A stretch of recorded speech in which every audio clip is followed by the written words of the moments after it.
Managing anxiety and sadness after a mild cognitive impairment. MCI, diagnosis. A diagnosis of mild cognitive impairment, MCI, often brings concerns about memory loss, difficulty finding words, or slower thinking. However, the emotional toll, anxiety about the future, sadness over subtle changes, and fear of what's next can be just as significant. These feelings aren't a sign of weakness. They're a normal reaction to a life-altering diagnosis. In fact, experiencing these emotions often demonstrates self-awareness and insight into the situation. Why emotional distress is common with MCI. Adjusting to an MCI diagnosis triggers a range of emotions, including fear, worry, sadness, anger, and grief. This is an entirely normal part of the process. People are understandably trying to make sense of what this means for their present and future, and the uncertainty can be overwhelming. Studies indicate that between 35% and 85% of individuals with MCI also experience depression, anxiety, or other neuropsychiatric symptoms. These emotional responses aren't static. They evolve as individuals adapt to cognitive changes, modify daily routines, or reconsider their roles in work, family, and relationships. Support systems and engagement in meaningful activities play a crucial role in emotional well-being. However, these symptoms are often overlooked due to stigma, fluctuating intensity, or being overshadowed by the focus on cognitive decline. The role of uncertainty and self-monitoring, a major source of anxiety in MCI, is the unknown. While day-to-day symptoms may be mild, the fear of what comes next, potential loss of independence, stepping back from valued roles, or becoming a burden, weighs heavily on many. The reality is that the progression of MCI is unpredictable. Some individuals remain stable for years, while others experience further decline. Roughly half of those with MCI may develop dementia within 5 years, but this statistic doesn't dictate any individual's trajectory.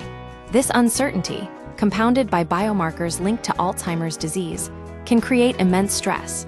Paradoxically, constant self-monitoring for cognitive slips, replaying every forgotten item or scrutinizing every memory lapse, only intensifies anxiety and makes symptoms feel worse.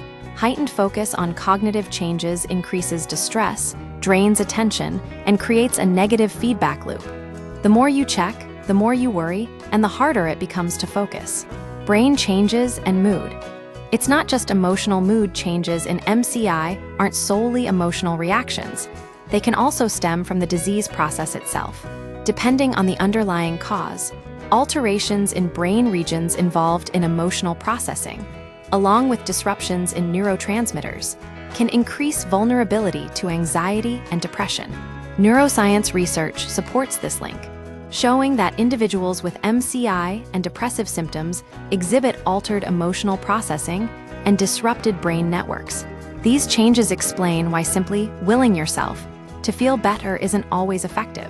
Strategies for managing emotional well-being, even if your feelings are normal and reflect real neurological changes, they can hinder your engagement with life's meaningful aspects.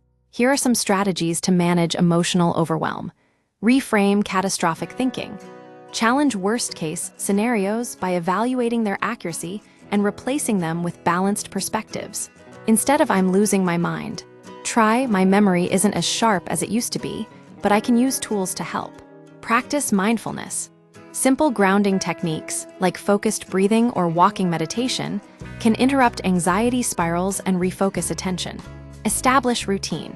Predictable daily routines reduce emotional surprises and cognitive load, providing a sense of stability and control. Prioritize lifestyle factors. Regular physical activity, good sleep habits, healthy eating, and limiting alcohol can all support brain health and emotional well-being. Support for care partners. Family members often try to reassure or fix problems, but this can invalidate the person's experience. Instead, listen without an agenda. Validate emotions without rushing to fix them. Preserve independence. Support autonomy by asking which tasks are most challenging and offering help only where needed. Communicate with care. Keep conversations brief, clear, and focused on familiar interests. When to seek professional help if sadness or anxiety becomes frequent, intense, or interferes with daily life. Professional mental health care can be beneficial.